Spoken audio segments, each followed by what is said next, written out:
And when I got everything I ever wanted, which the last thing was tenure, I realized that this is the worst thing that ever happened to me. Oh my God, what have I done?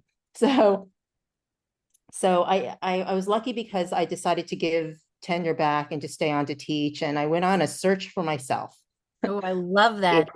at the age of 36. Um, and in so doing, I realized I had a passion for leadership and professional and personal development. So I went back to school and I got another degree in the science of well-being and a bunch of coaching credentials. And I went off on a mission to change higher ed from the inside out. I thought, what if the university can be a hub of well-being where faculty, students, staff, and the community around it is supported to thrive as the pathway to success? What a concept. Let's support the whole human. And so it was really beautiful. And I finally got my dream job at the University of Georgia. There was a new position in the Office of Faculty Affairs. I was supporting faculty success and well-being. I had just gotten remarried. And I was like, oh my God, I can't believe this is my life.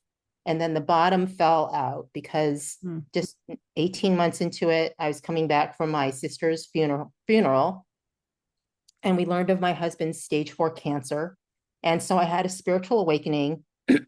And about 7 months later, about the time he passed away, I received divine inspiration to quit my dream job and move back to Richmond, Virginia, where I spent most of my career, and to put my life savings into starting a nonprofit called the Foundation for Family and Community Healing. And the idea behind the foundation is dated back 10 years prior. Because when my kids were in school, I was seeing how their classmates and the parents and caregivers were acting out in risk-taking behaviors. And I recognize this because as the daughter of two refugees from communist China, I knew what it was uh, to struggle and to be emotionally fragile and to just feel lost and act out. Because you don't know what else to do. And so I went around the school district asking people, why aren't we doing something about this? Because I knew this was teachable, learnable behavior. I had to teach myself. And everybody just kind of said, I don't know.